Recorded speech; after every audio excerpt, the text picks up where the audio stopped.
Bienvenue à vous dans la seconde vidéo de cette série consacrée à l'apprentissage des bases de Pixie.js. Donc dans la vidéo précédente, voilà, on a mis en place tout ce dont on avait besoin niveau DOM. Donc on a fait un peu de CSS pour centrer le canvas. On utilise jQuery, Pixie et notre fichier de script qui s'appelle main.js. Ce fichier au document ready du coup exécute une fonction qui s'appelle initPixie, qui instancie donc une nouvelle appli Pixie pour nous, avec des dimensions bien précises et l'anti-alias qui permet de décréneler l'image.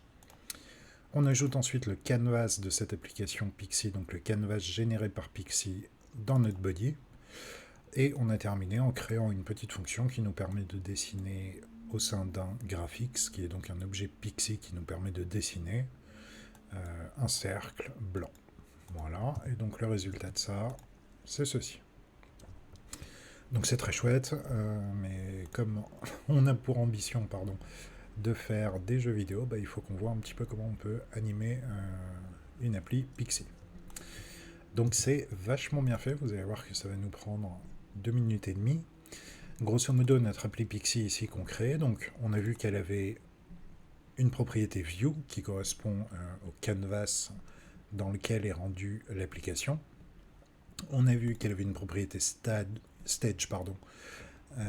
qui est en fait le conteneur de tous les objets graphiques. C'est vraiment le conteneur de base de tous les objets graphiques de notre appli Pixie. Et donc en fait, Pixie a également une propriété donc ticker, qui est un request animation frame à mon avis, donc une boucle en fait, enfin une fonction qui s'exécute en boucle. Et qui va nous permettre du coup d'updater la position de nos objets ou autres. Donc, je vais repartir de ce code-là. On crée ici notre balle et l'idée, ça va être de faire bouger notre balle. Donc, quand le document est ready, on initialise Pixie, on crée une balle. Voilà, et ensuite on va du coup utiliser le ticker de Pixie pour déplacer cette balle. Donc le ticker, on le trouve du coup dans l'instance de Pixie, donc myPixie.ticker.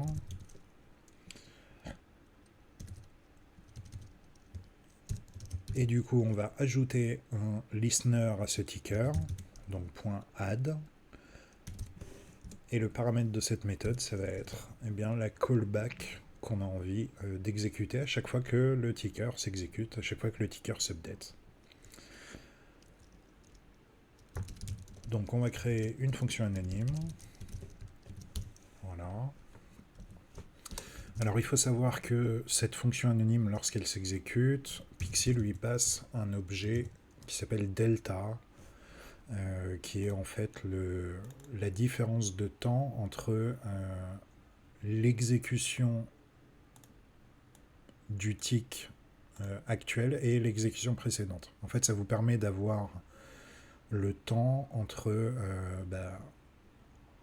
l'exécution, je dirais, de cette callback, puisque elle s'exécute en boucle, c'est un request animation frame, donc cette fonction va s'exécuter à peu près 60 fois par seconde, et donc vous aurez, via le delta, des précisions sur le délai entre les différentes exécutions de cette callback. Ok, donc myPixie.ticker, on ajoute du coup un listener qui est là, qui va s'exécuter 60 fois par seconde. Voilà, et là par exemple, je vais simplement dire donc B, c'est la balle que j'ai créée avant, point Y, pour changer sa position sur Y, et je vais lui ajouter à chaque fois 2 pixels. Donc ça veut dire qu'à chaque fois que cette fonction va s'exécuter, la balle va se déplacer de 2 pixels sur Y. Voilà, et si je refresh, vous voyez que ma balle se déplace bien. Alors on peut la faire se déplacer plus vite, je sais pas, genre 7 pixels, hop. Et vous voyez que ça s'exécute très très rapidement. D'ailleurs ici, on peut mettre une petite condition pour dire que si b.y est supérieur à la hauteur de notre appli, que l'on peut récupérer du coup via le nom de votre instance, .view, .height, puisque du coup c'est la hauteur du canvas et donc de l'application.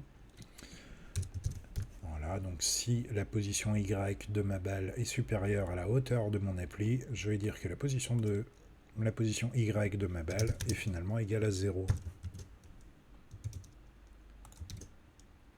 Voilà, et comme ça, à chaque fois que la balle sort par le bas, elle est automatiquement repositionnée au-dessus.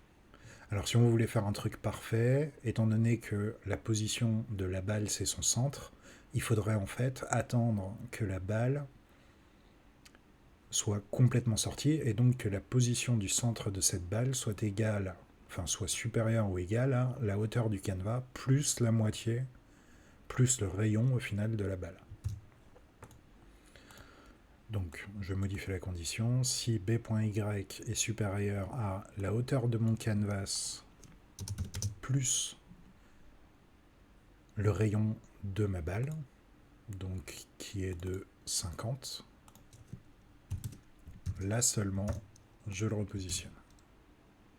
Si je rafraîchis, vous voyez que là le cercle sort complètement de l'appli avant d'être repositionné au-dessus. Sauf que quand je le repositionne, je le mets à 0 en Y, et donc par défaut, dès qu'il est repositionné, il y a déjà la moitié de la balle qui est visible.